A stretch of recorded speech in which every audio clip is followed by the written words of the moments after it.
Hello बच्चों, चलिए कैसे हो आप लोग।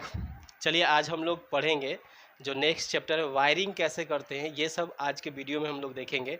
ठीक है, डोमेस्टिक इलेक्ट्रिक सर्किट के बारे में हम लोगों को पढ़ना है। अभी बच्चों को घर से बाहर निकलना बहुत मुश्किल हो रहा है, मतलब बाहर निकालना बहुत मुश्किल हो गया है, क्योंकि सारे दिन बच्चे मोबाइल पे बिजी रहते हैं। ठीक है, अब पहले क्या है कि बच्चों को घर पे रखना मुश्किल होता था, मतलब पेरेंट्स हमेशा बोलते रहते थे हमेशा बाहर खेलते रहते हो, कभी घर पे नहीं आते हो, कभी घर पे भी मिला करो। अभी क्या बोलते हैं, हमेशा घर में ही खेलते रहता है, मतलब मोबाइल में ही लगे रहता है, कभी बाहर भी जा कर के खेला करो। तो अभी बच्चे पिटाते हैं उल्टा बाहर निकलने के लिए कि बाहर निकल के खेला करो। बच्चे बोलते खेल लिए पापा। कैसे खेल लिया? अरे पबजी खेल लिए, ऑनलाइन आया था मेरा फ्रेंड, खेल लिया उससे, तो घर पे ही खेल लिए। ऐसा ही एक इंसिडेंट है, जब हम लोग पढ़ते थे उस टाइम में, हमारे एक दोस्त है, मित्र, तारकेश्वर नाम है। ऐसे ही कुछ हमारे मित्र लोग थे, तो एक दिन कोचिंग से हम लोग निकले। तो कोचिंग से निकलने के बाद हम लोग सोचे कि थोड़ा कहीं घूम लेते हैं। तो घूमने के लिए हम लोग चले गए, एक बगीचा था वहीं पे। जो तारकेश्वर है थोड़ा हेल्दी थे, इनको हम लोग 81 क्विंटल करके चिढ़ाते थे, क्योंकि 80 केजी के आसपास इनका वेट था। तो जब हम लोग वहाँ पे चले गए तो हमारे कुछ दोस्त लोग थे, तो आम के बगीचे में पहुँचे, पता नहीं किसका था। उस पर चढ़ के सब लोग तोड़ने लगे, हम लोग भी चढ़ गए कि चलो तोड़ते हैं। तो जब सब तोड़ने लगे, गांव वाले, फिर पता चला सब दौड़े। ऊपर से दोस्तों ने देखा कि अरे गांव वाले तो दौड़ रहे हैं, तो सारे बच्चे उतर के इधर उधर उसी गांव में भागना शुरू कर दिए। भाग करके गांव में एक कोठी होता है, हम लोग उसको खोप बोलते हैं। कुछ इस तरह से स्ट्रक्चर रहता है जिसमें अनाज वगैरह, भूसा वगैरह रखा जाता है। उसका गेट बहुत छोटा रहता है, इतना छोटा गेट रहता है। सारे बच्चे उसमें छिप गए। ये जो बच्चा था थोड़ा हेल्दी था, ये भी जल्दी से आकर के जल्दीबाजी में इसके अंदर घुसना चाहा, लेकिन इसका इतना ज़्यादा मोटा था कि ये, जब हम लोग इसको अंदर खींच रहे थे तो ये फंस गया। तब तक बाहर वाले आ गए, और बाहर वाले बाहर खींच रहे थे और हम लोग अंदर खींच रहे थे। बेचारे की हालत बहुत ही बुरी हो गई। वो सुन रहा होगा तो समझ रहा होगा कि सर हमने उसका बात को खोल दिया यहाँ पे। फिर बाहर उसको किसी तरह से निकाला गया, उसके चलते सारे लोग पकड़े गए। तो बाहर सबको पनिशमेंट मिला, आपको तो पता ही होगा क्या पनिशमेंट मिलता है, कान पकड़ के उठ बैठ करना। तो बाहर जाने पे उस समय हम लोग जो बच्चे खेला करते थे बाहर खेला करते थे, आज आप लोग घर पे ही खेल लेते हो। चलो समझते हैं डोमेस्टिक सर्किट को। तो डोमेस्टिक सर्किट को समझने से पहले हम लोग समझना पड़ेगा बच्चों कि आखिर पावर जो ट्रांसमिशन होता है वो पावर कैसे ट्रांसमिशन होता है। जैसे हमारा इलेक्ट्रिक जनरेटर जहाँ है, वहाँ से इलेक्ट्रिक जनरेट हो गया पावर हाउस से, ठीक है, और वहाँ से इलेक्ट्रिसिटी को कैसे ट्रांसफ़र किया जाता है, मतलब पावर का ट्रांसमिशन करने का क्या प्रोसेस है, आखिर किस मेथड पे ट्रांसमिशन किया जाता है पावर को। तो बच्चों पावर को ट्रांसमिशन, पावर का तो फॉर्मूला जानते हो, V/I होता है। पावर को ट्रांसमिशन करने का दो प्रोसेस है, या तो आप हाई वोल्टेज और लो करंट पे पावर को ट्रांसफ़र कीजिए, किसी वायर से भेजना है तो हाई वोल्टेज लो करंट पे भेजिए। मान लीजिए कि हमारे पास 11,000 पावर को हमें भेजना है, तो आपको भेजने का दो तरीका है 11,000 पावर को, या तो आप 11,000 वोल्टेज पे और 1 एम्पियर करंट पे भेजिए, या फिर आप 1 वोल्टेज पे और 11,000 करंट पे भेजिए। इसका मतलब क्या हुआ कि हाई वोल्टेज लो करंट, और इसका मतलब हुआ लो वोल्टेज और हाई करंट। अब आपको समझना है कि आखिर हम लोग इसमें से कौन सा मेथड यूज करते हैं। तो बच्चों इसमें जो फर्स्ट मेथड है ना, high voltage with low current, इसी को यूज किया जाता है। अब आप बोलोगे कि सर ऐसा क्या खास है कि इसी को यूज करते हैं, हमारी मर्जी, दोनों को भी करने पे वही आ रहा है, 11,000 ही आ रहा है। तो ऐसा नहीं है बच्चों, आपको लग रहा है कि दोनों को करने पे मेथड सेम है, बट देखो हाई वोल्टेज पे अगर हम भेज रहे हैं तो करंट क्या हो गया, लो। और हम लोग जानते हैं कि जो इलेक्ट्रिसिटी आता है कहीं दूर देश से आ रहा होता है, मतलब आप लोग जो देखते हो मोटे मोटे वायर से इलेक्ट्रिसिटी आते रहता है, तो वो कहीं कहीं दूर देश से, हमारे यहाँ भूटान से भी इलेक्ट्रिसिटी आता है। तो इस तरह से दूर दूर से वो जो है इलेक्ट्रिसिटी आते रहता है।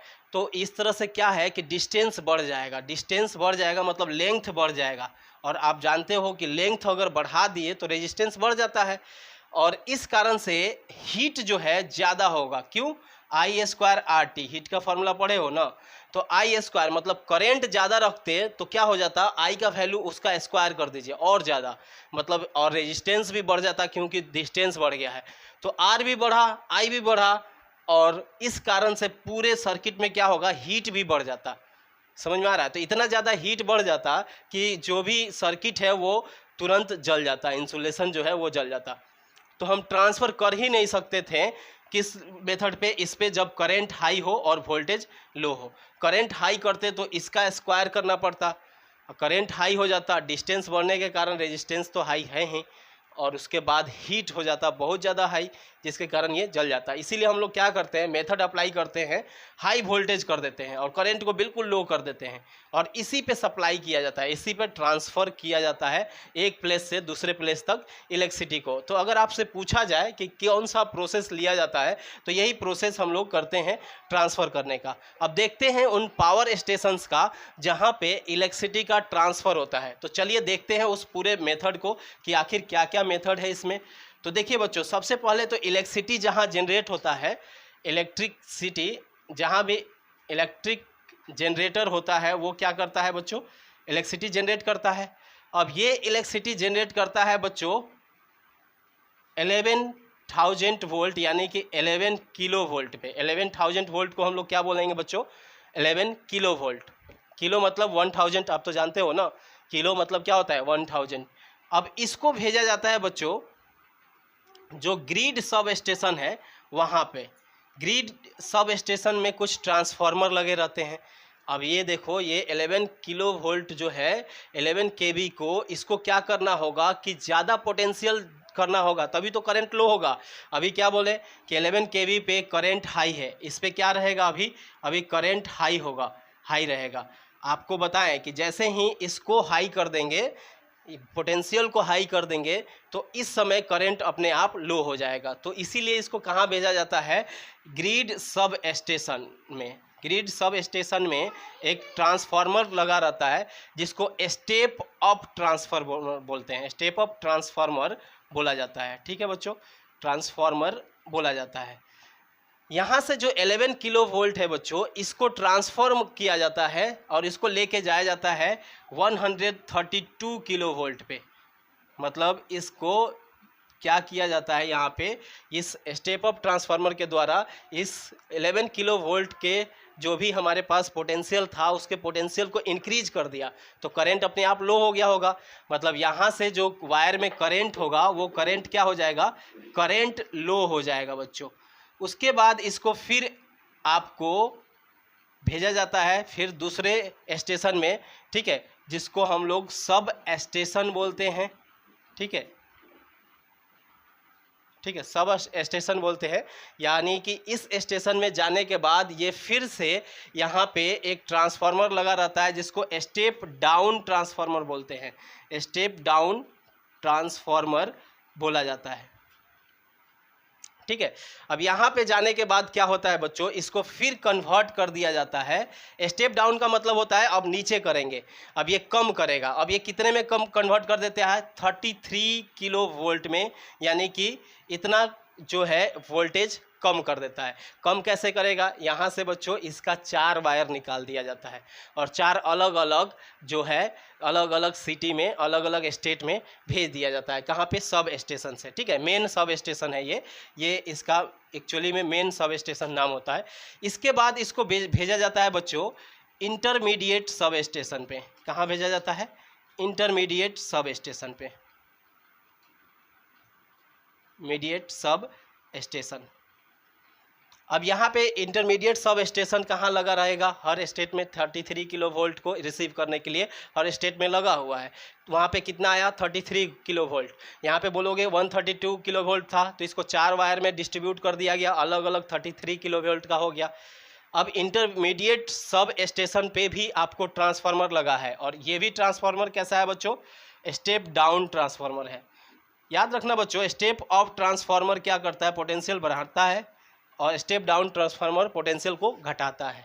तो इंटरमीडिएट सब स्टेशन से ये फिर से घट जाता है पोटेंशियल। यहाँ से 3 वायर 33 वोल्ट किलो वोल्ट आया, तो 3 वायर 11 किलो वोल्ट के निकाल दिया जाता है। यानी कि इस यहाँ से कन्वर्ट किया जाता है कितने पे, 11 किलो वोल्ट। यही 11,000 वोल्ट का पोटेंशियल का वायर है जो कि आपके जो सिटी है उसमें इंटर करता है। मतलब ये आपको स्टेट से, यहाँ से आपको स्टेट से डिवाइड कर दिया गया, 11 किलो वोल्ट सिटी में भेज दिया गया, और सिटी के पास एक और आपको यहाँ पे ट्रांसफार्मर रहता है, ठीक है, जिसको हम लोग सिटी सब स्टेशन बोलते हैं। सब स्टेशन मतलब आपका जो नज़दीकी सिटी होगा वहाँ पे आपका जो बिजली ऑफिस होगा उसी के आसपास इसको लगाया जाता है, सिटी सब स्टेशन को। और यहाँ पे क्या किया जाता है, 11 किलो वोल्ट से कन्वर्ट कर दिया जाता है 220 वोल्ट। ठीक है बच्चों, यहाँ से कन्वर्ट हो जाता है कितने, 220 वोल्ट। अब यहाँ से क्या होता है बच्चों कि यहाँ से जो 33 किलो वोल्ट भेजे थे, इसमें से कुछ 33 किलो वोल्ट का वायर आता है, तो कोई हैवी जो इंडस्ट्रीज वाले होते हैं जिनको बहुत ज़्यादा मशीनरीज वगैरह बनाने रहते हैं, वो इसको यूज कर लेते हैं। वो सरकार से स्पेशल जो है पास करा लेते हैं कि हमको इतना वोल्ट का चाहिए, और वो तुरंत इससे ले लेते हैं। उसी तरह से इंटरमीडिएट यहाँ से आने के बाद भी जो 11 किलो वोल्ट का अलग और बनता है, उसको ले लेते हैं लाइट इंडस्ट्रीज वाले।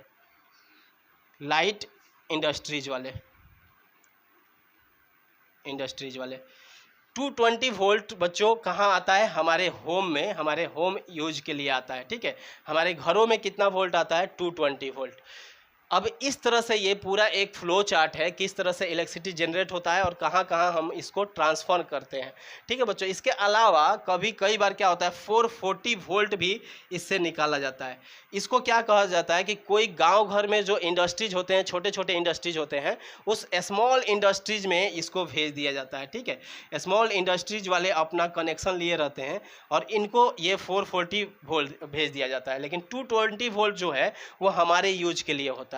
ठीक है बच्चों, तो इस तरह से ट्रांसफॉर्म करके हम लोग जो है इलेक्ट्रिसिटी लाया जाता है। फिर से एक बार समझते हैं, इलेक्ट्रिसिटी कहाँ जनरेट हुआ, आपको इलेक्ट्रिक जनरेटर से इलेक्ट्रिसिटी जनरेट हुआ, वहाँ से 11 किलो वोल्ट का था, जहाँ पे करंट हाई था। हाई करने पे नुकसान रहेगा, आपको बताए थे कि क्या नुकसान होगा, हीट ज़्यादा हो जाएगा। तो इसीलिए एक हम सब स्टेशन बनाए जहाँ पे स्टेप अप ट्रांसफार्मर बनाए। स्टेप अप क्या करता है, वोल्टेज को बढ़ा देता है। स्टेप अप ट्रांसफार्मर वो ट्रांसफार्मर होता है जो क्या करेगा, वोल्टेज को बढ़ा देगा। तो ये 11 किलो वोल्ट को 132 किलो वोल्ट में बढ़ा देता है।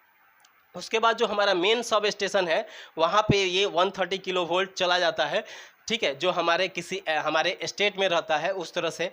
और यहाँ से 132 किलो वोल्ट को हर स्टेट में जो मेन सब स्टेशन लगा रहता है उसको डिस्ट्रीब्यूट कर देता है कितने पे, 33 किलो वोल्ट पे। यहाँ पे जो ट्रांसफार्मर लगा रहता है उसको बोलते हैं step down transformer. Step down transformer क्या करता है, वोल्टेज कम करता है। तो यहाँ पे वोल्टेज को कम कर दिया, 33 किलो वोल्ट का 4 वायर लगाया और अलग अलग सिटी में भेज दिया गया। ठीक है, तो अलग अलग सिटी में भेज दिए, उसमें से कुछ भेज दिए जो हैवी इंडस्ट्रीज यूज करने वाले थे, मतलब हर जगह होते हैं, जैसे बड़े बड़े कंपनी वाले जिनको 33 किलो वोल्ट की ज़रूरत होती है, वो स्पेशल कनेक्शन लेते हैं सरकार से और उनको दे दिया जाता है। और उसके बाद जो 33 किलो वोल्ट बचता है उसको भेज दिया जाता है इंटरमीडिएट सब स्टेशन। यहाँ पे फिर से एक स्टेप डाउन ट्रांसफार्मर लगा रहता है। ठीक है, जो सिटी के पास भेज देता है इसको। 33 किलो वोल्ट को कितना में कन्वर्ट कर दिया, 11 किलो वोल्ट में। इसके अंदर 33 वोल्ट आया तो 11 किलो वोल्ट में कन्वर्ट कर दिया। यहाँ से भी 3 वायर 11 किलो वोल्ट का निकलेगा। एक तो भेज दिया जाएगा छोटे मोटे लाइट इंडस्ट्रीज़ के लिए, और एक आपको दूसरे किसी सिटी में भेज दिया जाएगा।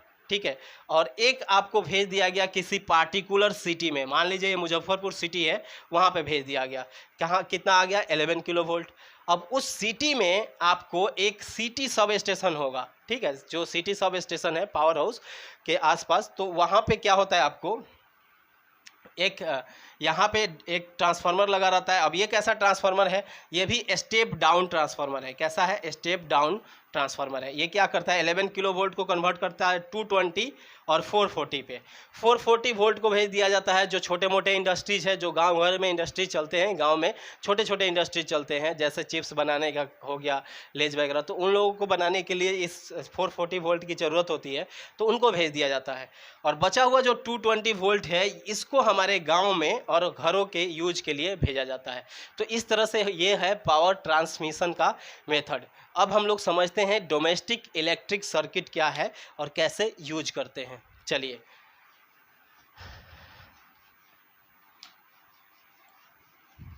बिल्कुल आराम से बैठिए बच्चों, चिप्स कुरकुरे ठंडा मंगा लीजिए आराम से, लेक्चर चलने वाला है लंबा। चलिए तो देखते हैं डोमेस्टिक सर्किट। डोमेस्टिक सर्किट में बच्चों 3 तरह के वायर जो है हमें इंट्रोड्यूस किया गया है। एक वायर रहेगा जो कि रेड कलर का रहेगा, ये रेड दिख रहा है ना आपको, रेड है ये, बोलो क्या सर ब्लैक है। और एक जो वायर होता है वो कैसा होता है, ब्लैक होता है, ठीक है। और एक वायर आपको मिलता है ग्रीन कलर का। ये 3 वायर जो है दिया गया है और 3 वायर को हमें यूज करना है, ठीक है। 3 वायर को हम लोग डोमेस्टिक सर्किट बनाने के लिए, मतलब घरों के वायरिंग के लिए यूज करते हैं। अब 3 वायर में जो रेड वायर देख रहे हो ना बच्चों, ये वायर है रेड वायर। जो रेड वायर देख रहे हो इसको हम लोग लाइव वायर बोलते हैं। लाइव वायर का मतलब हुआ जिसके अंदर करेंट हो। रेड खतरे का निशानी है, तो इसीलिए हम लोग रेड ले लेते हैं लाइव वायर को, ठीक है। उसी तरह से ब्लैक जो लिया जाता है, एक और आता है, ये होता है न्यूट्रल के लिए। ब्लैक किसके लिए लेते हैं, न्यूट्रल के लिए। और ग्रीन हम लोग यूज करते हैं अर्थिंग के लिए, यानी कि अर्थ के लिए, अर्थिंग के लिए हम लोग कौन सा यूज करेंगे, ग्रीन। ये 3 तरह के वायर होते हैं। कौन कौन से, यहाँ पे दिख रहा है आपको, रेड और ब्लैक वाला, रेड और ब्लैक। इसमें रेड क्या है, लाइव वायर है, और ब्लैक वाला क्या है, न्यूट्रल वायर है। तो इस तरह से 2 ही वायर है यहाँ पे, हम तीसरा भी ले सकते हैं, ले लेते हैं ग्रीन वायर। अब इस तरह से हमारे पास 3 ये बन गया। इस लाइव वायर को फेज वायर भी बोलते हैं, इसी को फेज बोला जाता है, ठीक है बच्चों। तो अब इसी 3 वायर को लेकर के हम लोग क्या करते हैं, वायरिंग शुरू करते हैं। हालांकि नए नियम के अनुसार, जो नियम बनाया सरकार ने, नया नियम बनाया, उसके अकॉर्डिंग जो लाइव वायर है वो ब्राउन कलर का हो सकता है। मतलब अगर आपको मार्केट में ब्राउन कलर का वायर मिल रहा है, लाइव वायर, वो भी सही है। और जो ये हमारा जो न्यूट्रल है, ये लाइव के लिए था। और न्यूट्रल के लिए बच्चों बताया गया है कि न्यूट्रल के लिए आपको लाइट ब्लू कलर का आपको मिल रहा है, तो समझ लीजिए न्यूट्रल है। और इसके लिए तो फ्री हो, आप ग्रीन भी ले सकते हो और येलो भी ले सकते हो अर्थिंग के लिए, ठीक है। तो ये अर्थिंग के लिए है नया रूल, ठीक है। ये नया रूल है जिसके अनुसार अब जो है वायर मिलते हैं। तो ऐसा भी मिल रहा है तो कोई दिक्कत नहीं है। ब्राउन को किस लिए यूज करना है, लाइव यानी कि फेज वायर के लिए, और लाइट ब्लू जो रहेगा उसको न्यूट्रल के लिए, और ग्रीन या येलो रहेगा उसको अर्थिंग के लिए यूज करेंगे, ठीक है। तो चलिए अब देखते हैं कि आखिर वायरिंग करेंगे कैसे। अब इसको आप घर पे ट्राई न करें, ठीक है, क्योंकि अगर आप घर पे ट्राई करेंगे तो हो सकता है आप कहीं मिस्टेक करो और प्रॉब्लम हो जाए। तो चलिए सबसे पहले जो है वायरिंग के लिए हमारा जो मेन वायर आता है 220 वोल्ट का, ये फेज वायर है। कैसा है, फेज वायर। और पावर हाउस से एक और वायर आता है जिसको बोलते हैं न्यूट्रल। न्यूट्रल वायर कितने वोल्ट का होता है बच्चों, 0 वोल्ट। इसमें कोई आपको वोल्टेज नहीं होता है, 0 वोल्ट का रहता है बिल्कुल, ठीक है बच्चों। ये आता है आपको पोल पे। कहाँ आता है, पोल पे। ये आपको मान लीजिए, इसको ऐसे हम बना देते हैं यहाँ पे पोल पे आने के बाद बच्चों, पोल पे ही एक हमारा स्विच लगा रहता है। स्विच का सिंबल क्या है बच्चों, स्विच का सिंबल कुछ इस तरह से है। ये है फ्यूज का सिंबल, सॉरी, फ्यूज लगा रहता है बच्चों, स्विच नहीं, स्विच बोल दिए हम। फ्यूज लगा रहता है, कहाँ लगा रहता है, पोल पे ही। तो पोल पे यहाँ पे एक लगा रहता है आपको फ्यूज, ठीक है। अब इसको आप बना सकते हो ऐसे, ठीक है। इस तरह से ये फ्यूज आता है जिसमें दोनों वायर जाता है। अब ये फ्यूज कनेक्टेड होता है दोनों ही वायर से। किससे, लाइव वायर से भी, ये क्या है, फेज वायर यानी कि लाइव वायर से और न्यूट्रल वायर से दोनों से कनेक्टेड रहता है। क्योंकि जब कभी भी ये फ्यूज उड़ेगा, और इसका रहता है इंडिया में जो ये रहता है ये 50 एम्पियर का रहता है। यहाँ पे 50 एम्पियर का मतलब 50 एम्पियर से ज़्यादा किसी घर में भी इलेक्ट्रिसिटी नहीं जाएगा। अगर किसी को यूज करना है 50 एम्पियर से ज़्यादा तो स्पेशल, आपको बताए थे 440 वोल्ट वाला लेना पड़ेगा, वो स्पेशल फेज हो जाता है। लेकिन हम लोग जो घरों में फेज यूज करते हैं वो 220 वोल्ट का ही होता है। और जो फ्यूज उसमें लगा रहता है ये क्या है, ये है पोल फ्यूज, पोल पे यूज होने वाला फ्यूज। ये 50 एम्पियर का होता है। फ्यूज का प्रॉपर्टी वगैरह पढ़ाए हैं, फिर से लिखवा देंगे, आपको टेंशन नहीं लेना है। अब देखिए बच्चों, आपको दिमाग में ये आ रहा होगा कि सर इसमें तो 0 वोल्ट है, इसको छुएंगे तो वैसे करंट नहीं लगेगा, और इसको जब छुएंगे तो करंट लगेगा। इसका मतलब क्या है कि आप दोनों से क्यों कनेक्ट कर रहे हो। आप ये सोच रहे होंगे कि सर इसमें दोनों वायर क्यों हैं, दोनों वायर को क्यों कनेक्ट कर रहे हैं, मतलब ये जब गलेगा तो ये दोनों से कट जाएगा, मतलब लाइव वायर भी कट जाएगा और यहाँ से न्यूट्रल वायर भी कट जाएगा। ऐसा इसलिए रहता है बच्चों, क्योंकि जो ये वायर आए रहता है, ये वायर जो आ रहा होता है, ये कहीं दूर जाके कहीं गलती से ये दोनों वायर सट गया तो ये भी कितना बन जाएगा, 220 वोल्ट। और ये फ्यूज में मान लीजिए कि ये वायर टूट गया और इसको पास होने दिया तो क्या होगा कि गलती से इसमें क्या रह जाएगा, 220 वोल्ट, कोई इसको छुएगा तो करंट लगेगा। इसी कारण से देखते होंगे कि बहुत सारे इलेक्ट्रिशियन हाथ से इसको जोड़ने का आदत होता है, इनको छूने का आदत होता है, लेकिन इससे क्या होता है कि खतरा है, कहीं ये गलती से आंधी वगैरह की वजह से कहीं सटा हुआ है दोनों वायर तो ये भी 220 वोल्ट बन गया रहेगा, और यही खतरा है। तो इसीलिए हम लोग क्या करते हैं बच्चों, यहाँ पे ये फ्यूज लगाते हैं, पोल फ्यूज, जो कि दोनों को डिस्कनेक्ट कर देता है जब कहीं भी करंट 50 एम्पियर से ज़्यादा हो जाएगा। 50 एम्पियर से ज़्यादा कब होगा, जब घर में कोई शॉक लग जाए, मतलब किस कहीं अर्थ जो है, कहीं अर्थ से कनेक्ट हो जाए कुछ भी और करंट ज़्यादा बढ़ जाए, तब इतना बढ़ जाएगा कि 50 एम्पियर से ज़्यादा हो जाएगा, तो उस समय ये डिस्कनेक्ट हो जाएगा, ये टूट जाएगा, यहाँ से फ्यूज जो है मेल्ट कर जाएगा। इसके बाद बच्चों यहाँ से जाता है घर के मीटर में, जो हमारा मीटर आता है, मीटर रीडिंग यानी कि kilowatt hour meter, energy meter रहता है, किलोवाट आवर मीटर, इसी को हम लोग बोलते हैं। 1 किलोवाट आवर का मतलब हुआ कि अगर 1000 वाट का कोई आपके पास बल्ब है और 1 घंटा चलाते हो तो उसमें 1 किलोवाट आवर आ जाएगा एनर्जी, और उसी को हम लोग क्या बोलते हैं, 1 यूनिट बोलते हैं बच्चों। कितना बोलते हैं, 1 यूनिट। 1 किलोवाट आवर को ही हम लोग क्या बोलेंगे, 1 यूनिट। तो इसमें ये दोनों आ जाते हैं, कौन, न्यूट्रल और यहाँ से फेज वायर। ठीक है बच्चों, यहाँ से आप चाहो तो अर्थ वायर भी आप यूज कर सकते हो, अर्थ वायर को हम अलग से एक्सप्लेन करेंगे। अब यहाँ से जाने के बाद ये आपको चला जाता है मेन डिस्ट्रीब्यूशन में, मेन डिस्ट्रीब्यूशन बोर्ड हम लोग यहाँ लगा देते हैं और उसी में ये चला जाता है। तो चलिए मेन डिस्ट्रीब्यूशन बोर्ड को हम यहाँ बना देते हैं, इसको यहाँ से जो 2 वायर है वो आ जाता है आपको मेन डिस्ट्रीब्यूशन बोर्ड में, और यहीं पे लगा रहता है आपको मेन डिस्ट्रीब्यूशन बोर्ड।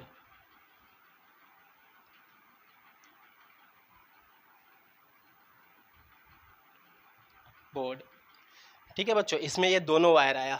यहाँ पे एक बात ध्यान रखना बच्चों, मेन डिस्ट्रीब्यूशन बोर्ड में इधर आप देखोगे कि इस तरह से लगा रहता है, जिसको हम लोग गिराते हैं उसको मेन स्विच बोलते हैं। इसी में लगा रहता है मेन स्विच। क्या रहता है इसमें, मेन स्विच। मेन स्विच का क्या काम है यहाँ समझिए बच्चों। मेन स्विच में भी दोनों आता है, न्यूट्रल और फेज दोनों। ठीक है, न्यूट्रल और फेज दोनों आता है और दोनों के दोनों कट जाते हैं। जैसे इसको गिरा देंगे दोनों के दोनों आपको कट जाएंगे, मतलब न्यूट्रल और फेज दोनों कट जाएगा, जिससे कि आपको नुकसान न हो। अब यहाँ पे बच्चों हम लोग जो लिए हैं न्यूट्रल, जो फेज है वो कुछ ये है और न्यूट्रल ये है। तो यहाँ से 2 हमारे पास वायर आए, एक न्यूट्रल और एक फेज इसके अंदर। ठीक है बच्चों, अब इसको अगर हम कुछ इस तरह से बना दें, मान लो कि फेज के लिए ये हो गया ताकि अलग अलग हम यूज करेंगे, और न्यूट्रल के लिए ये हो गया। अब यहाँ से अलग अलग घरों में हम लोग यूज करने के लिए ले करके जाते हैं। यहाँ पे मेन स्विच लगा रहता है। ठीक है बच्चों, इसके अंदर मेन फ्यूज एमसीबी भी लगा रहता है। एमसीबी क्या होता है बच्चों, एमसीबी होता है miniature circuit breaker, miniature circuit breaker. इसका काम क्या है बच्चों, सर्किट ब्रेकर। ये बहुत ही जल्दी काम करता है, मतलब कि ये माइन्यूट सेकंड में ही गिर जाता है एमसीबी। इसीलिए इसको यूज करते हैं ताकि ये जल्दी काम करे, क्योंकि ये इसका प्रिंसिपल, वर्किंग प्रिंसिपल अलग है। Magnetic effect of electric current पे यूज करता है, लेकिन हमारा जो जनरल फ्यूज है ये heating effect of electric current पे वर्क करता है। चलिए उसको हम समझाएंगे अभी थोड़ी देर में। पहले हम लोग समझ लेते हैं कि वायरिंग कैसे करेंगे। तो मेन फ्यूज में जब जैसे ही मेन हमारा डिस्ट्रीब्यूशन बोर्ड चला जाता है, यहाँ से हम लोग वायर लेकर आते हैं। एक हम लोग यहाँ से लेके आते हैं न्यूट्रल, और दूसरा हम लोग लेके आते हैं बच्चों फेज। ये क्या है? ये फेज है। और मान लीजिए इस कमरे में लेकर के आए और यहाँ बल्ब लगाना है, ठीक है बच्चों। तो यहाँ पे हम जो बल्ब लगा देंगे, तो बल्ब को किससे कनेक्ट करेंगे और स्विच को किससे कनेक्ट करेंगे, ये बहुत इंपॉर्टेंट है कि आप स्विच को किसको कनेक्ट करोगे। तो स्विच को कनेक्ट करते हैं, ये यहाँ पे ये हो गया स्विच। स्विच को कनेक्ट करते हैं फेज को, मतलब स्विच को हमेशा कनेक्ट किससे करना है? फेज वायर से। मतलब फेज वायर रहेगा स्विच से कनेक्टेड। और जो आपका अप्लायंस है, जैसे बल्ब है, तो बल्ब किससे कनेक्टेड रहेगा बच्चों? बल्ब कनेक्टेड रहेगा न्यूट्रल से। न्यूट्रल से कनेक्टेड रहेगा आपको अप्लायंस, ये याद रखना है, ठीक है। जो भी अप्लायंस यूज कर रहे हैं तो उस अप्लायंस को इस तरह से जोड़िए कि न्यूट्रल वायर से उस अप्लायंस को जोड़ना है, और जो स्विच में जाएगा, जो स्विच में लेके जाओगे तो फेज लेकर जाओगे, और वहाँ से न्यूट्रल लेके जाना है आपको कहाँ? उस अप्लायंस में। ऐसा क्यों? जैसे यहाँ पे स्विच ऑफ किए, मान लीजिए अगर स्विच इसमें रख देते न्यूट्रल में, तो यहाँ पे देखिए जैसे ऑन करेंगे बल्ब जलेगा, ऑफ करेंगे यहाँ से फेज ही कट गया, फेज कट गया। अब इस बल्ब को आप छूइए, करंट लगेगा? नहीं लगेगा। लेकिन यहीं हम अगर उल्टा कर दिए रहते ना, कि ये स्विच रहता और ये फेज रहता, तो इसको काट देते, फिर भी अभी ये किससे कनेक्टेड है? 220 वोल्ट से। तो छूते बल्ब को तो करंट लग सकता है। इसीलिए हम लोग क्या करते हैं? फेज में रखते हैं स्विच को। तो इसीलिए याद रखिएगा, स्विच किस में रहेगा? हमेशा फेज में। फेज वायर जो रहेगा उसी में रहेगा आपको स्विच, ताकि आप जैसे ही इसको ऑफ कर दिए, अब इस बल्ब को छूइए, कोई दिक्कत नहीं है। जैसे फैन वैन है, पंखा है, तो पंखा को क्या है कि आइसोलेशन को अभी छूट गया, कहीं गलती से सट गया, तो अगर आप उसको लाइव वायर से कनेक्टेड हो तो बंद कर दिए तो कनेक्शन तो खत्म हो गया, क्योंकि आपका न्यूट्रल से छूट जाएगा, स्विच को न्यूट्रल में जब रखे हो तो। लेकिन फिर भी लाइव वायर के चलते, ये अगर लाइव रहता तो लाइव के चलते पंखा तक आया है। मान लीजिए हम पंखा यहाँ पे जोड़ना है, ये एक रूम की वायरिंग है, पंखा जोड़ना है, तो आप क्या करोगे? यहाँ से आप ले लोगे, ये क्या है? ये क्या है बच्चों? न्यूट्रल। और यहाँ से ले लोगे फेज, और इसमें पंखा लगाना है। तो यहाँ से फेज को स्विच से जोड़ना है। आपने गलती कर दिया, स्विच से नहीं जोड़ा। मान लीजिए आप क्या कर दिए, इस बार पंखा को जोड़ दिए डायरेक्टली इससे। मान लीजिए कि ये पंखा है, इसको डायरेक्टली आपने इसी से जोड़ दिया, ठीक है। और स्विच जो है ऐसे, अब मान लीजिए स्विच ऑफ है और गलती से पंखा का जो अंदर का आइसोलेशन है, ऊपर वाले मेटल रहता है, उससे सटा है। आप सोचोगे कि पंखा तो बंद है, मतलब हम बंद कर दिए, स्विच ऑफ है, पंखा में करंट नहीं लगेगा। आप छुओगे, क्या होगा? करंट लगेगा या नहीं लगेगा? ये देखिए, ये जो आया है तार, ये 220 वोल्ट है, अभी भी कनेक्टेड है 220 वोल्ट से। इसीलिए हम लोग क्या करते हैं? अप्लायंस को किससे जोड़ते हैं बच्चों? अप्लायंस को आपको जोड़ना है, जो भी अप्लायंस वगैरह आप लगा रहे हो, उस अप्लायंस को आपको जोड़ना है न्यूट्रल से, और स्विच को जोड़ना है फेज से। अब स्विच काट दिए, अब कटा है, अब पंखा को छुइए, कोई दिक्कत नहीं है, न्यूट्रल में है। अगर न्यूट्रल में है, छूने से कोई दिक्कत नहीं है। तो इसीलिए ऐसे करते हैं। अब आगे आपको टीवी लगाना है, यहाँ लगाइए और टीवी को इससे जोड़ दीजिए, और यहाँ पे स्विच लगा दीजिए। तो इस तरह से स्विच लगा दिए, ठीक है बच्चों। तो इस तरह से हम लोग वायरिंग करते हैं। अगले रूम में लेके जाना है, अगले रूम में लेकर जाना है, यहाँ से लाइए, इसको क्रॉस कर दिए, यहाँ से एक और वायर लेकर गए, और इस दोनों वायर को लेकर चले गए इस रूम में। अब मान लीजिए ये रूम है, इस रूम में दोनों वायर को लेकर चले गए, और जो आपको यूज करना है कीजिए। तो यहाँ से आपको एक और वायर लेकर के जाना होगा। तो इस सिस्टम को, जो ये वायरिंग का सिस्टम है, जिसमें हम लोग एक जगह से, मेन डिस्ट्रीब्यूशन बोर्ड है, वहाँ से तार लेकर के अलग अलग रूम में लेकर जाते हैं, इसको बोलते हैं tree system, tree wiring system. इसका नाम क्या है जो अभी हम आपको पढ़ाएं? इसका नाम है ट्री वायरिंग सिस्टम। इसका मतलब क्या हुआ, ट्री आप देखोगे ये पेड़ की तरह है और इसके ब्रांचेज फैले हैं। ये मेन डिस्ट्रीब्यूशन बोर्ड है और इसके ब्रांचेज फैले हुए हैं। मतलब आपको जब भी दूसरे कमरे में लेकर के जाना होगा तो आप क्या करोगे, यहाँ से लेकर के जाओगे, एक वायर यहाँ से लेके जाओगे न्यूट्रल से और एक फेज से। ये वाला क्या है बच्चों, फेज है। ये जो हम लेकर आए हैं नीचे तक ये फेज है और ये भी फेज ही है। फेज के साथ ये प्लेट को जोड़ दिए हैं। अब ये इस तरह से चला गया। इसमें भी एक फ्यूज रहता है, मेन डिस्ट्रीब्यूशन बोर्ड में भी फ्यूज रहता है, ठीक है, जो कि पूरे घर को कंट्रोल करता है। और पूरे घर का एक अप्रॉक्सीमेट मान लीजिए 50 एम्पियर है।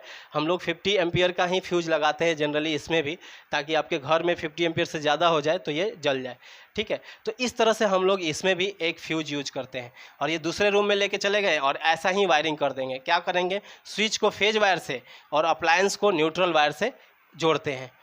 अब क्वेश्चन आ गया बच्चों कि अगर हम घर में वायरिंग करते हैं तो क्या वो वायरिंग पैरेलल होता है या हम सीरीज में करते हैं कनेक्शन। तो हम जो भी कनेक्शन किए हैं, देखो बच्चों पैरेलल है, ये इसके पैरेलल है, ये इसके पैरेलल, ऐसे पैरेलल कनेक्शन किए हैं। तो पूछा जाए कि क्या एडवांटेजेज है पैरेलल कनेक्शन का। तो याद रखिए पैरेलल कनेक्शन का एडवांटेजेज क्या है कि देखिए बहुत सारे आपने अप्लायंस यूज किए हैं लेकिन सबका पोटेंशियल तो सेम है, पोटेंशियल सबका सेम है। तो एक ही पोटेंशियल पे इंडिया में जो भी अप्लायंस बनते हैं 220 वोल्ट पे बनाया जाता है, तो सब काम कर सकता है, 220 वोल्ट पे सब चल सकता है। लेकिन यही सीरीज में रहता तो सीरीज में पोटेंशियल डिफरेंस अलग हो जाता है, मतलब बढ़ जाता है। चलिए उसको लिखवा देते हैं, जल्दी में एक बार समझा देते हैं। 2 वायर आता है फेज और न्यूट्रल, और दोनों वायर आपको आता है पोल पे। पोल से ये दोनों वायर आता है आपको पोल पे, एक फ्यूज लगा रहता है उसमें आपको आ जाता है। ये कैसा फ्यूज है, ये फ्यूज है डबल हेडेड कह सकते हैं इस फ्यूज को, ठीक है। ये क्या करता है, इस दोनों को डिस्कनेक्ट कर देता है, दोनों को ही काट देता है, मतलब लाइव को भी और फेज को भी, दोनों न्यूट्रल को और फेज को दोनों को ही काट देता है। जिससे क्या होता है कि कोई भी खतरा होगा तो वो बच जाएगा। उसके बाद वो मीटर में आता है।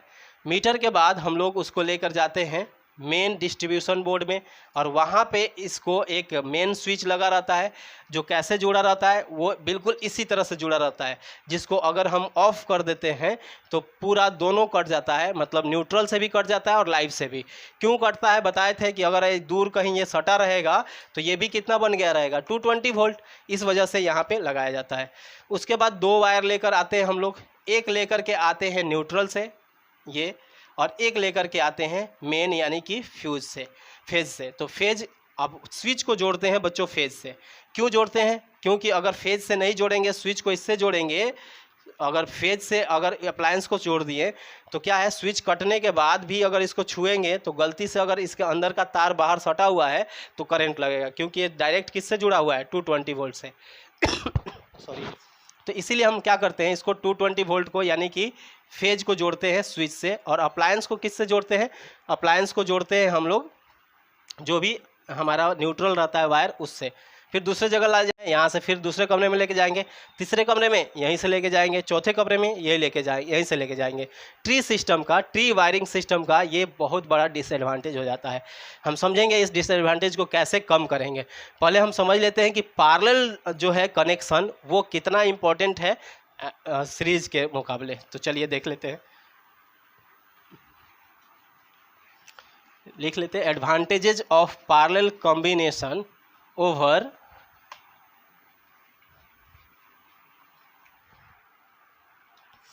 बच्चों। एक चीज़ और था जो अभी हम आपको बताएं, तो घर में भी हमने एक कनेक्शन बताया था, जैसे यहाँ बल्ब पे और यहाँ पे स्विच पे। तो घर में भी एक स्विच यहाँ पे फ्यूज लगता है, एक फ्यूज लगता है। अब उस फ्यूज का क्या काम है, जैसे यहाँ पे एक फ्यूज लगा दिए, अब ये फ्यूज भी क्या करेगा बच्चों, हमें घर के जितने भी वायर हैं, जितने भी अप्लायंस हैं उनको सेफ करेगा, उनको बचाएगा। अब ये अलग से बताते हैं आपको फ्यूज वाले सिस्टम में। चलिए अभी हम लोग समझ लेते हैं एडवांटेजेज ऑफ, कहे जाइएगा नहीं, बहुत इंपॉर्टेंट टॉपिक है और अच्छे से चलने वाला है, of parallel combination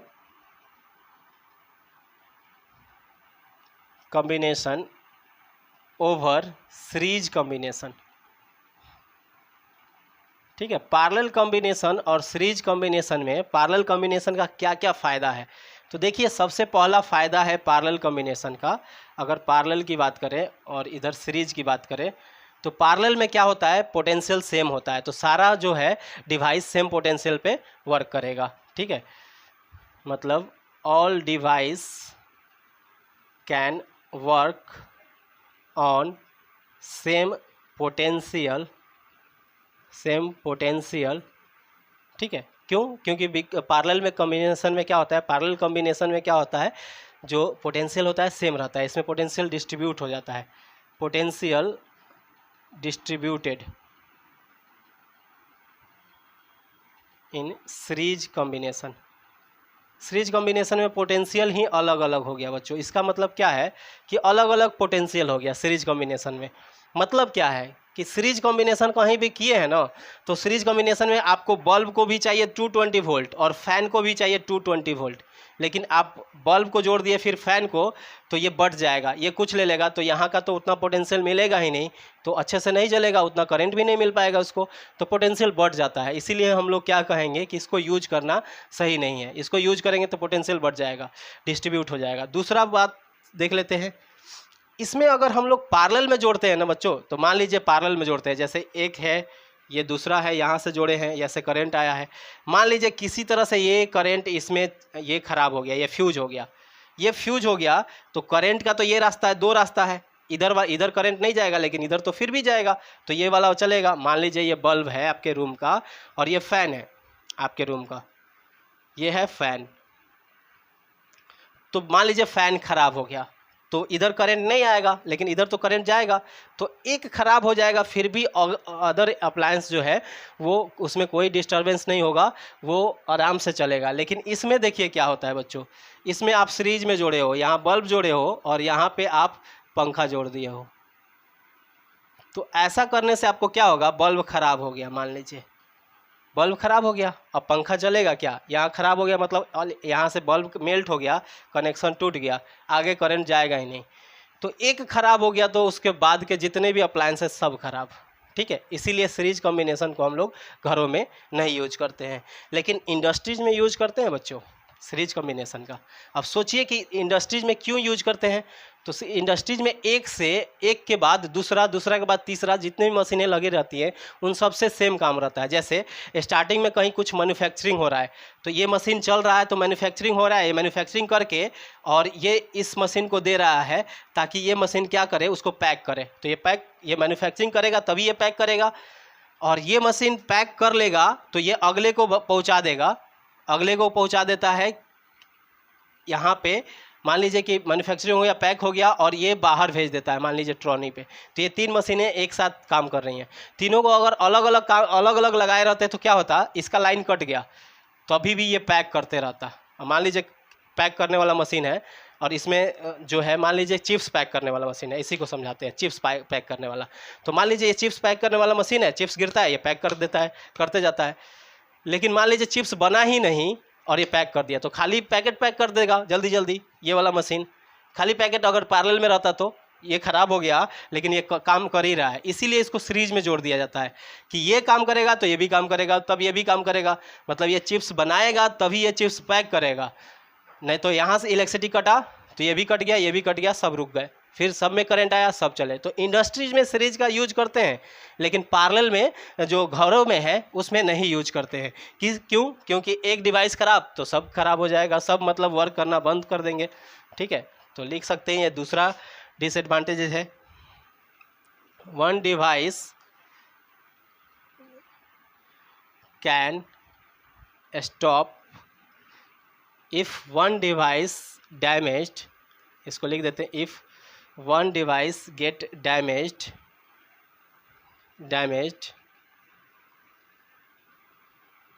then other work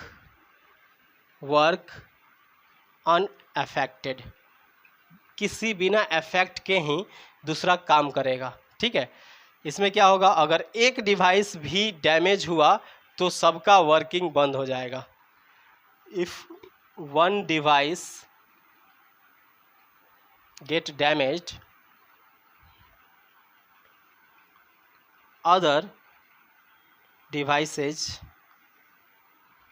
can affected, सब के सब affected हो जाएंगे। ठीक है, तीसरा और मोस्ट इम्पॉर्टेंट बात, पैरेलल कॉम्बिनेशन हम लोग करते हैं तो इक्विवेलेंट रेजिस्टेंस घट जाता है। आप हम लोग देखे थे, मान लीजिए 10-10 है तो देखे थे ना, 1/10 + 1/10 आर इक्विवेलेंट करेंगे तो क्या आ जाएगा, यहाँ से आप करोगे तो ये आपको आ जाएगा 2/10 यानी कि 1/5। देखिए आर इक्विवेलेंट घट गया। तो इस तरह से हम लोग कहेंगे क्या बच्चों कि जब भी हम लोग इस तरह से कॉम्बिनेशन करते हैं तो इक्विवेलेंट रेजिस्टेंस पैरेलल में घट जाता है। लेकिन इसमें क्या हो जाता है, 10 + 10 20, रेजिस्टेंस बढ़ जाता है। रेजिस्टेंस बढ़ेगा तो करंट घट जाएगा, तो रेजिस्टेंस बढ़ने से इसमें करंट घट जाता है। लेकिन इसमें क्या होता है, रेजिस्टेंस और भी डिवाइस जोड़ दिए तो रेजिस्टेंस और कम होगा। तो ज़्यादा से ज़्यादा डिवाइस जोड़ सकते हैं, लेकिन इसमें ज़्यादा डिवाइस नहीं जोड़ सकते हैं। तो यहाँ पे क्या हो जाता है, equivalent resistance decreases, resistance decreases. ठीक है, इसमें क्या होता है, इक्विवेलेंट रेजिस्टेंस इंक्रीजेज।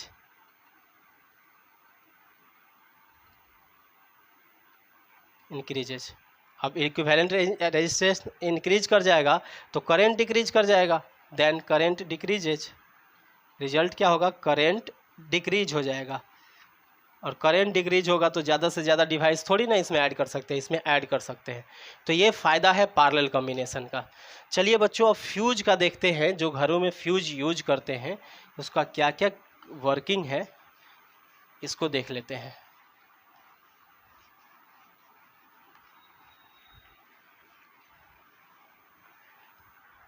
ठीक है, तो देखिए बच्चों फ्यूज जो बना रहता है ना, फ्यूज वायर, तो फ्यूज वायर एक सेफ्टी डिवाइस है। ठीक है, लिख सकते हैं it is a safety device, safety device. अब ये हमें सेफ करता है। लेकिन फ्यूज वायर जो बना होना चाहिए वो कैसा बना होना चाहिए, वो एलॉय का होना चाहिए। कैसा होना चाहिए, एक एलॉय होना चाहिए। ठीक है बच्चों, 1 मिनट रुकिए। चलिए कैमरे को देख रहे हैं कि चल रहा है कि नहीं। चलिए, तो it is a safety device. अब देखिए एक डिवाइस को हम लोग कनेक्ट करते हैं और वो उसमें फ्यूज जो कनेक्ट करते हैं तो वो फ्यूज वायर कैसा होना चाहिए, एक एलॉय होना चाहिए, न कि वो एक कंडक्टर होना चाहिए। और एलॉय किसका लेते हैं हम लोग, एलॉय ऑफ यूज करते हैं हम लोग लेड जो कि 63% होता है एंड टीन जो कि 37% होता है, इसी का एलॉय बनाते हैं।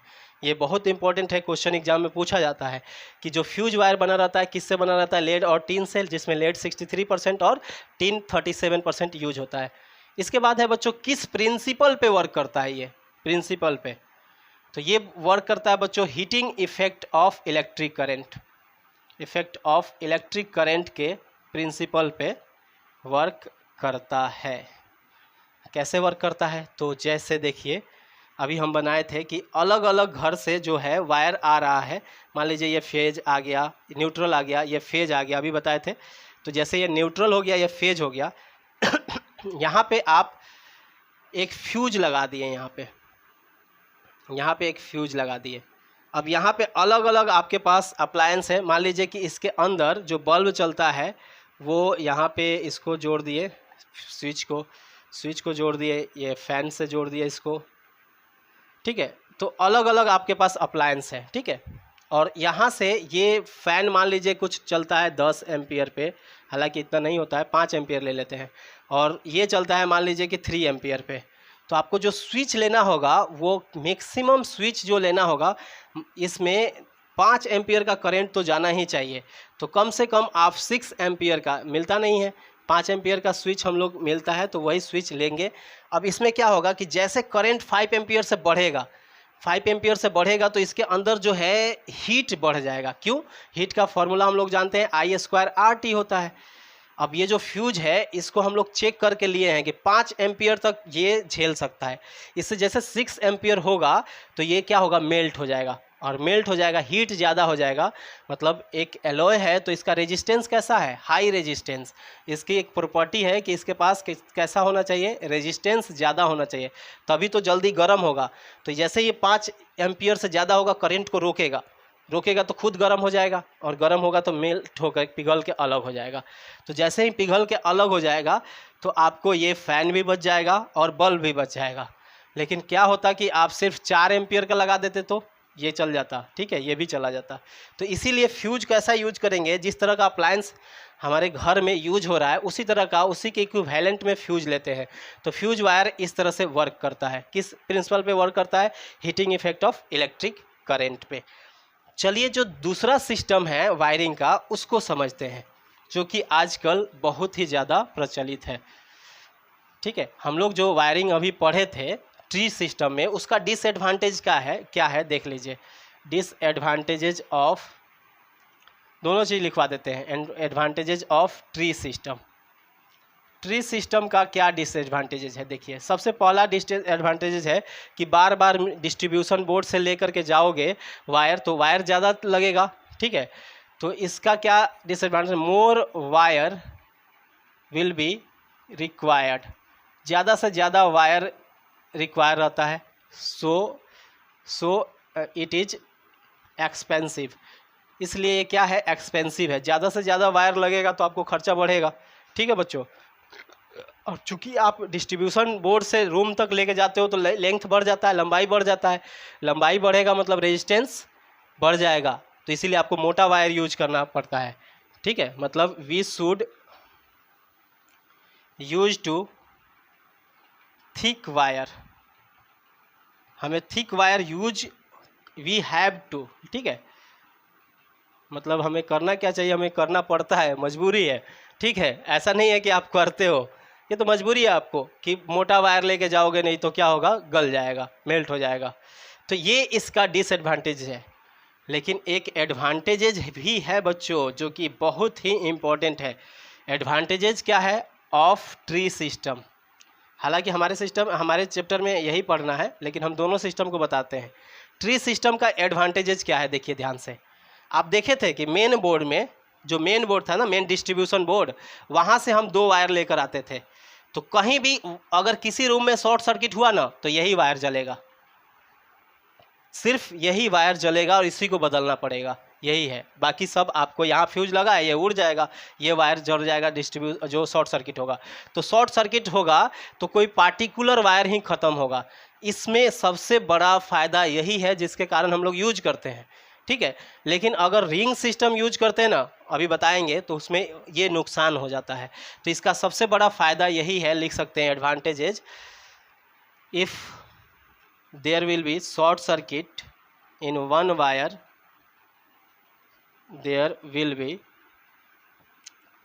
Short circuit in one wire, other wire unaffected, कोई इफेक्ट नहीं होता है उन पे, वो ऐसे ही रह जाते हैं। ठीक है, अदर वायर पे कोई इफेक्ट नहीं पड़ता है। जैसे एक वायर ख़राब हुआ तो दूसरा कुछ ख़राब नहीं होने वाला है। इस सिस्टम का ये फ़ायदा है और ये कुछ नुकसान है। चलिए दूसरा सिस्टम पढ़ते हैं जो कि इस नुकसान से बचने के लिए यूज किया गया। ठीक है, तो चलिए देख लेते हैं दूसरा सिस्टम। बच्चों बोर हो गए क्या? अरे बोर क्या होना, अपने घर पे हो, बोर क्या होना, चाय समोसे मंगा लो, खाते रहो, पढ़ते रहो। अच्छा, चाय खाते हो कि पीते हो? सर हम तो चाय से ब्रेड खाते हैं। चलिए देखते हैं अगला, जिसका नाम है रिंग सिस्टम। ठीक है बच्चों, तो रिंग सिस्टम ये आपको आजकल बहुत ही ज़्यादा फेमस है। आप देखते होंगे कि घरों में जब कास्टिंग होता है, मतलब छत का जब ढलाई होता है, उसी समय पाइप डाल दिया जाता है छत में। ये पाइप रिंग सिस्टम को सपोर्ट करने के लिए डाला जाता है। मतलब डिस्ट्रीब्यूशन जो बोर्ड था, उस डिस्ट्रीब्यूशन बोर्ड को हमने क्या किया? छत पे ही लगा दिया। डिस्ट्रीब्यूशन बोर्ड में 2 चीज़ था, एक था न्यूट्रल, ये है न्यूट्रल, और ये था आपको फेज। ठीक है बच्चों, ये फेज और ये न्यूट्रल, इस दोनों को हम लोग लेकर के ऐसे चले आए और इस दोनों को ला करके बिल्कुल हम लोग एक छत के ऊपर ऐसे एक रिंग बना दिए। क्या बना दिए बच्चों? एक रिंग बना दिए ऐसे। इससे क्या फ़ायदा हुआ? आप घर में कहीं भी यूज करना चाहते हो, देखिए क्या किए, जो डिस्ट्रीब्यूशन बोर्ड था वहाँ से 2 ही वायर लेकर आए। ठीक है, 2 वायर पूरे छत में ऐसे एक रिंग बना दिए इस तरह से, ये और इस तरह से न्यूट्रल। ये हो गया फेज, ये हो गया न्यूट्रल। इसमें हम लोग क्या लिए हैं? ये न्यूट्रल और ये फेज। अब आपको मान लीजिए इस घर में बल्ब लगाना है, इसमें कहीं यहाँ पे, अब इसमें अलग अलग रूम है, सारे रूम में यही चीज़ गया है, ठीक है। तो यहाँ से रूम बटा हुआ है, मान लीजिए ये रूम बट गया, ये रूम बट गया, तो इस रूम में आपको बल्ब लगाना है। यहाँ से बल्ब फ्यूज जो फेज आया है, यहाँ से स्विच लगा दीजिए, यहाँ से लगा दिए स्विच, और यहाँ से लेकर आ गए और यहाँ से लगा दिए, बल्ब को कनेक्ट कर दिए, बस हो गया। यहाँ फैन लगाना है तो यहीं से लाना पड़ेगा, तो कम तार लगेगा।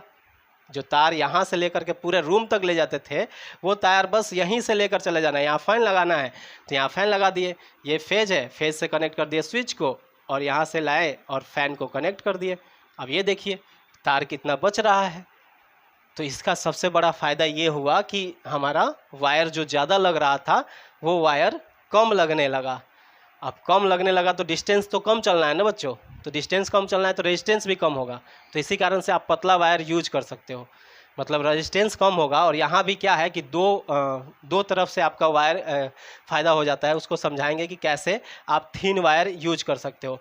तो समझ में आया ट्री सिस्टम के अलावा रिंग सिस्टम यूज करने का फ़ायदा क्या है, कि एक ही वायर ऐसे गोल आपने लगा दिया, और लगा करके आपने क्या किया, यहाँ से एक लेकर चले आए न्यूट्रल के साथ, इस डिवाइस को कनेक्ट कर दिए, और जो हमारा फेज था उसके साथ स्विच, और आराम से ये ऑन करेंगे जलेगा, ऑफ करेंगे नहीं जलेगा। तो इस तरह से ये वर्क करता है। इस रूम में करना है, यहाँ से लटका दिए, यहाँ से लटका दिए, इस रूम में यहाँ से लटका दिए, यहाँ से लटका दिए, यहाँ से लटका दिए। तो किसी भी रूम में आपको करना है तो आप आसानी से कर सकते हो। लेकिन बच्चों एक डिसएडवांटेजेस भी है, किसी भी चीज़ का फ़ायदा है तो नुकसान भी है। इसका फ़ायदा है तो एक बड़ा नुकसान ये है कि कहीं भी अगर मान लीजिए कि फ्यूज वगैरह सही से नहीं वर्क किया, तो अगर कहीं शॉर्ट सर्किट हुआ ना, तो ये पूरा का पूरा वायर ख़त्म हो जाएगा। और उस समय आपको तो शॉर्ट सर्किट हो गया तो वो आप छत के अंदर डाले रहते हो, तो ये परेशान करता है। हालांकि ये होता नहीं है जल्दी, लेकिन अगर ये ऐसा मिस हैपनिंग हुआ तो पूरा का पूरा वायर आपको चेंज करना होगा, मतलब कि पूरा का पूरा घर का जो है शॉर्ट सर्किट हो जाएगा और बड़ा आग लग सकता है। इसका ये एक नुकसान है, बट इसके लिए बहुत सेफ्टी दिया जाता है। हर घर में और फ्यूज यूज किया जाता है, यहाँ भी फ्यूज वायर यूज किया जाता है, ठीक है। और जहाँ भी रूम है वहाँ पे हर जगह पे फ्यूज लगाया जाता है ताकि ऐसा ना हो। तो ये फ़ायदा है इसका, और कुछ नुकसान भी है। समझ में आया रिंग सिस्टम कैसे वर्क करता है? तो चलिए रिंग सिस्टम का एडवांटेजेज लिख देते हैं, यहीं पर लिख लेते हैं बच्चों। तो सबसे पहला एडवांटेजेज है, इट रिक्वायर्ड लेस वायर, कम वायर का ज़रूरत पड़ता है। वी कैन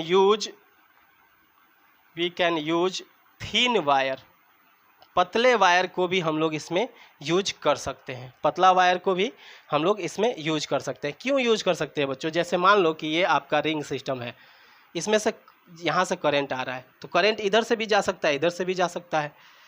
यहाँ पे करंट ऐसे आ सकता है, इधर से चला जाएगा मान लीजिए।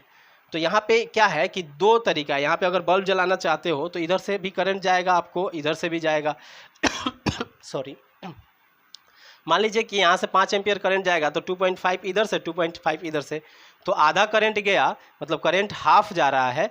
तो आप क्या कर सकते हो, पतला वायर यूज कर सकते हो, मतलब करंट कम रहेगा तो पतला वायर यूज कर लेंगे, रेजिस्टेंस भी कम रहेगा, करंट कम रेजिस्टेंस भी कम रहेगा, तो आप यूज कर सकते हो। लेकिन उसमें तो आपको दूर तक ले जाना है, इसीलिए रेजिस्टेंस ज़्यादा हो जाता है और आपको मोटा वायर यूज करना पड़ता है, ठीक है। तो ये क्या होता है, ये एक तरह से चीपर होता है, चीपेस्ट या चीपर देन, या लेस एक्सपेंसिव लिखिए, एकदम सस्ता भी नहीं होता है बच्चों, लेस एक्सपेंसिव लिखिए, ठीक है। तो ये कुछ इसका एडवांटेजेज है। लेकिन डिसएडवांटेज क्या है बच्चों? डिसएडवांटेज भी है इसका, जिसको हम अभी आपको बताएं। तो देखते हैं डिसएडवांटेज क्या है। तो सबसे बड़ा डिसएडवांटेज यही है कि अगर शॉर्ट सर्किट होगा तो पूरा आइसोलेशन जो है आग पकड़ लेगा। If there will be short circuit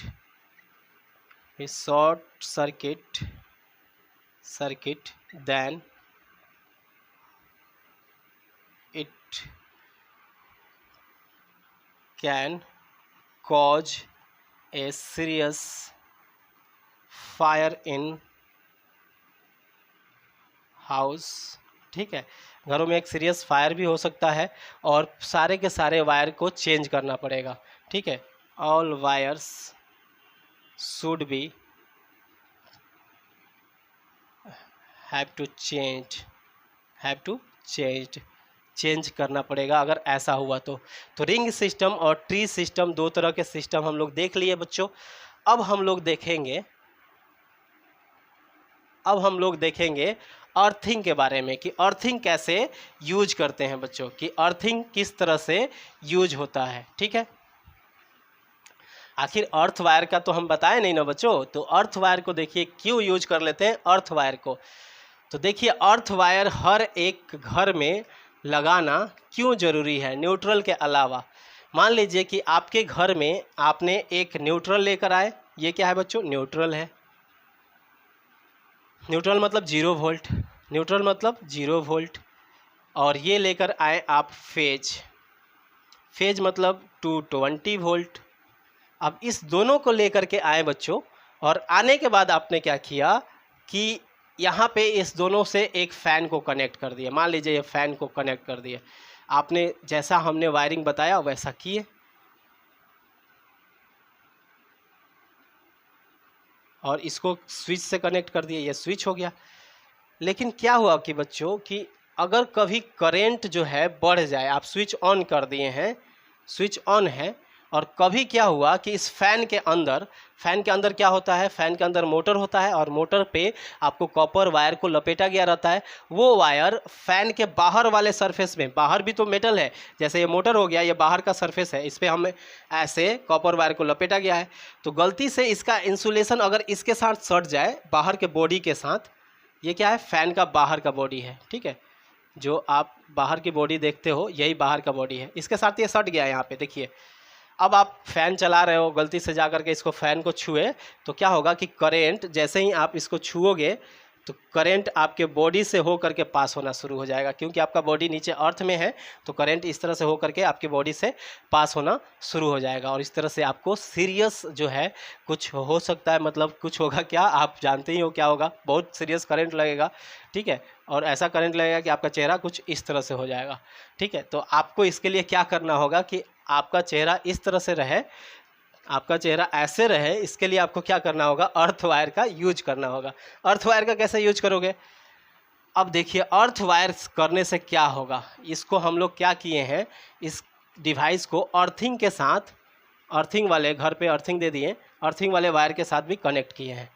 ऐसा करने से क्या होगा कि जैसे ही ये इसके साथ सटा, अब इसको कनेक्ट किससे किए हैं, अर्थिंग का, अर्थ से। अर्थ का पोटेंशियल डिफरेंस 0 वोल्ट, यहाँ कितना है 220 वोल्ट। एक हाई पोटेंशियल यहाँ पे पोटेंशियल डिफरेंस जनरेट होगा। अब जितना ज़्यादा हाई पोटेंशियल डिफरेंस जनरेट होगा उतना ही ज़्यादा करंट फ्लो होने लगेगा इधर इस वायर में। अब ये वायर जहाँ जहाँ लगा है इसमें करंट हाई हो जाएगा, इस जहाँ जहाँ वायर लगा है करंट हाई हो जाएगा। तो यहाँ पे जो फ्यूज है उसमें वहाँ से करंट 5 एम्पियर का ना होकर 15 एम्पियर का बहने लगा, तो क्या हो जाएगा, फ्यूज यहाँ से ख़त्म हो जाएगा। तो जैसे ही फ्यूज ब्रेक कर जाएगा तो पूरे घर में करंट रुक जाएगा और आपको जो है करंट लगने से बच जाएगा। कब बच जाएगा, जैसे ही मान लीजिए किसी फॉल्ट के वजह से ये अंदर वाला वायर पंखे का इस बाहर वाले बॉडी से, मेटल से सट गया, ऐसा सब में होता है, बाहर का बॉडी मेटल का ही लगा रहता है, तो गलती से भी सट गया, तुरंत करंट यहाँ से पास होना शुरू हो जाएगा, क्योंकि इसको आप किसके साथ कनेक्ट किए हो, इसी के साथ, और इसके साथ पास होना शुरू हो जाएगा। तो इसमें, इस वायर में, ये वायर इसी से कनेक्टेड है, इस वायर में करंट बढ़ जाएगा। करंट बढ़ेगा तो फ्यूज तो इसी के लिए लगाए हैं, फ्यूज क्या हो जाएगा, मेल्ट हो जाएगा, और फ्यूज पिघल के अलग हो जाएगा, आपका पूरा जो है बच जाएगा घर। इस तरह से अर्थिंग का यूज करते हैं। कहाँ चले, अभी रुक जाओ, अभी एक और वायरिंग है, एक और वायरिंग है बच्चों। चलिए एक और वायरिंग है, ये लास्ट है, इसको देख लीजिए। एक staircase wiring, staircase wiring, ये क्या वायरिंग है इसको समझते हैं बच्चों। ये आपका बहुत ही इम्पोर्टेंट है, एक तरह से कह सकते हैं कि गांव में, क्योंकि स्टेयर मतलब क्या होता है बच्चों, सीढ़ी। आप जानते हो कि अब अगर आपको कहीं जाना है तो आपको सीढ़ी से उतर के आना है। मान लीजिए रात का समय है, आपका दोस्त आकर के इधर से बुलाया कि दोस्त चलो घूम के आते हैं, शहर में कुछ नया आया है क्या नया आया बच्चों, आप समझ लो। अब यहाँ से आपको सीढ़ी उतर के आपको आना है नीचे, और आपको क्या करना है, बल्ब जलाना है सीढ़ियों पर का। यहाँ पे जो बल्ब है, इस बल्ब को आपको जलाना है। तो यहाँ इसका स्विच है, आपने जला दिया, उतर के आ गए। अब क्या करोगे, स्विच ऑफ करना होगा बल्ब का, एनर्जी भी तो जा रहा है। अब फिर चढ़ के जाओगे, स्विच ऑफ कर दोगे, फिर आओ, अंधेरा हो गया। ये क्या बात हो गया। अब एक ऐसी वायरिंग करनी पड़ेगी कि यहाँ से स्विच ऑन करो, बल्ब जलने लगा। यहाँ आओ, एक और स्विच लगा है, यहाँ से ऑफ कर दो। फिर आओ बाहर से घूम करके अपने दोस्त से मिल करके, फिर यहाँ आने के बाद क्या करो, ऑन कर दो। तो यहीं से ऑन हो जाए और ऊपर जा कर के यहाँ से ऑफ कर दो। क्या होगा, आपको ये सिस्टम बनाना होगा, इस तरह का स्विच यूज करना होगा। तो इस तरह का स्विच कैसे यूज करते हैं इसको समझते हैं। समझ में आया ये स्टेयर केस वाला केस? मतलब घर से बाहर जा रहे हो तो आप क्या करोगे, सीढ़ियों पे बॉल को ऑन करोगे, सीढ़ी उतरे, नीचे जाके बल्ब को ऑफ कर दोगे, नीचे से ऑफ हो जाएगा। फिर चले गए दोस्त के साथ मिलने घूमने, फिर उधर से जब आए तो सीढ़ियों पर चढ़ना अंधेरा है तो बॉल को ऑन कर दिए, फिर ऊपर जा कर के बॉल को बंद कर दिए। ये सिस्टम लगता है आपको स्टेयर केस वायरिंग में। इसको क्या करना है बच्चों, हम लोग क्या करते हैं, एक स्विच लगाते हैं और सिंपली मान लीजिए इसमें 3 डॉट ले लिए, एक और स्विच ले लिए, यहाँ से इसको कनेक्ट कर देते हैं, इसको इससे कनेक्ट कर दीजिए और इसको कनेक्ट कर देते हैं बच्चों लाइव वायर से। लाइव वायर समझ रहे हो ना, लाइव वायर। सर अभी आप फेज वायर इसको बोल रहे थे। हाँ बच्चों, फेज वायर को ही लाइव वायर बोलते हैं। फेज वायर से इसको जोड़ दिए, ठीक है, फेज वायर से इसको जोड़ दिया गया। इसमें कितना वोल्ट है, 220 वोल्ट ये आ रहा है आपको मेन बोर्ड से। इसको क्या कर दिए बच्चों, इसको जोड़ दिए न्यूट्रल से। किससे, न्यूट्रल से। न्यूट्रल मतलब 0 वोल्ट, न्यूट्रल मतलब कितना, 0 वोल्ट से जोड़ दिए। अभी बताओ, अभी बल्ब को लगा देते हैं यहाँ पे। अभी बताइए, बल्ब यहाँ पे जो लगा है, ये बल्ब 220 वोल्ट बस जलेगा नहीं। पोटेंशियल डिफरेंस तो चाहिए ना 0 वोल्ट का, न्यूट्रल और बल्ब दोनों फेज जो है जुड़ा होना चाहिए। अब आप ये मान लीजिए, ये जो स्विच है दोनों ये ऑफ पोजीशन में है अभी। अगर इसको यहाँ से ऐसे कनेक्ट कर दिए, मान लीजिए ऐसे कनेक्ट कर दिए यहाँ से, अब देखिए क्या है, अभी क्या है, यहाँ से न्यूट्रल नहीं कनेक्टेड है। अभी दोनों स्विच क्या है, ऑफ पोजीशन में है। दोनों स्विच क्या है, ऑफ पोजीशन में। अगर इसको यहाँ से चाहो तो यहाँ से जोड़ दो। मान लो कि ये स्विच आपको इसको ऊपर दबाए हो, तो ये क्या है, ये आपको अप है। ये स्विच कैसा है, अप है। और ये स्विच कैसा है, डाउन मतलब समझ रहे हो ना, कि नीचे वाला ऐसे, नीचे वाला आप दबाए हुए हो और इसमें क्या है, ऊपर वाला ऐसे दबा हुआ है। ऐसे 2 स्विच को उल्टा लगाना रहता है। एक स्विच आप ऐसा केस देखोगे तो एक स्विच को उल्टा लगाया गया रहेगा। इधर वाला स्विच जो है अप है, मतलब अप का मतलब ये ऊपर से बाहर ऐसे निकला हुआ है। अब आप अपने दोस्त के साथ जा रहे हो, दोस्त आया, आवाज़ दिया, आपने क्या किए, दोस्त के साथ जाना है आपको, तो आपको क्या करना होगा, यहाँ से ऑन करना होगा, यहीं से ऑन हो जाना चाहिए। तो 220 वोल्ट यहाँ से आ रहा है, ठीक है बच्चों। और यहाँ से आपने क्या कनेक्ट कर दिया, इस वायर को ऐसे कनेक्टेड है, यहाँ से कनेक्ट कर दिए, ठीक है। ये देखिए, यहाँ से आपको मान लीजिए यहाँ पे अप नहीं करके डाउन कर लेते हैं। चलिए, ये डाउन था, ये अप था। अभी कनेक्शन देखिए, 220 वोल्ट आ रहा है। 220 वोल्ट क्या कनेक्शन है, नहीं है। ये क्या है, 0 न्यूट्रल नहीं कनेक्शन है। आपका दोस्त बुलाया, आप आए, यहाँ से डाउन है, स्विच क्या है, ये डाउन है, इसको ऐसे अप कर दिए। अप कर देने के बाद ये इससे कनेक्ट हो जाएगा, यहाँ से छूट जाएगा। बताइए बल्ब जलेगा कि नहीं, 220 वोल्ट 0 वोल्ट जल जाएगा। 0 वोल्ट के साथ कनेक्ट हो गया, जल जाएगा। फिर सीढ़ी से उतर के आए, यहाँ आ गए नीचे, और नीचे में ये स्विच लगा है, यहाँ से बंद करना है। तो इसको, अब ये अप है, अप मतलब क्या है, ऊपर वाला ऐसे निकला है, तो ऊपर वाला अप मतलब ऊपर वाला निकला है, ऊपर वाला को ऐसे दबा दीजिए, ऊपर वाला को दबा दीजिए, मतलब ये हट जाएगा, यहाँ पे आ जाएगा। अब देखिए 220 वोल्ट नहीं, 0 से नहीं सटा हुआ है, 0 से नहीं सटा है तो बंद हो गया बॉल, ठीक है। चले गए, दोस्त से मिले, मुलाकात करके जब आए तो आपको सीढ़ियों पे ऊपर चढ़ना है, बल्ब को जलाना है। यहाँ से क्या करना है, अब ये नीचे है, इसको ऑन किए तो स्विच यहाँ से सट जाएगा। अब देखिए कैसे है, 220 वोल्ट और 0 वोल्ट, बल्ब जल जाएगा। अब बल्ब जल जाएगा, फिर ऊपर चढ़ के गए, सीढ़ी पर चढ़ के गए, ऊपर गए, अब यहाँ बंद करना है तो यहाँ से स्विच को ऑफ कर देंगे, ये देखिए बंद हो गया, ऐसे बंद हो गया। देखिए ये 0 वोल्ट अलग हो गया और 220 वोल्ट अलग हो गया, ये दोनों सटेगा तभी तो बल्ब जलेगा। तो इस तरह से स्टेयर केस वायरिंग वर्क करता है, ठीक है। तो इसको एक बार वीडियो को अगर आपको समझ में नहीं आएगा होगा तो रिवाइंड करके फिर से देखिएगा। और इस तरह से हमारा जो सेकंड चैप्टर था वो ख़त्म होता है। एक छोटा सा टॉपिक है कि मेडिसिन वगैरह में भी मैग्नेटिक इफेक्ट को यूज करते हैं, मेडिकल वगैरह में भी। एक होता है MRI स्कैन होता है बच्चों, ये हमारे दिमाग का होता है। दिमाग में क्या है कि हमारे दिमाग के अंदर न्यूरॉन्स जो होते हैं उनका इमेजेस देखना है तो हमारे ब्रेन के अंदर भी इलेक्ट्रिक फील्ड बनता है, एक मैग्नेटिक फील्ड बन जाता है, क्योंकि हमारे इम्पल्स चलते हैं तो इसके कारण मैग्नेटिक फील्ड बन जाता है। और वहाँ पे जो MRI का फुल फॉर्म क्या होता है बच्चों? मैग्नेटिक रिजोनेंस इमेजिंग, ठीक है। मैग्नेट के वजह से ये क्या करता है, एक इमेज तैयार करता है हमारे कंप्यूटर स्क्रीन पे, और उससे देख के डॉक्टर्स पता करते हैं कि आपके ब्रेन में क्या प्रॉब्लम है। तो MRI स्कैन में भी मैग्नेटिक फील्ड का यूज किया जाता है। तो यहाँ तक ये चैप्टर था। अगर आपको ये चैप्टर नहीं समझ में आया हो तो ये चैप्टर के कंप्लीट वीडियोज़ हैं, उसको एक बार देखिए, ज़रूर समझ में आएगा। चलिए मिलते हैं अब नेक्स्ट।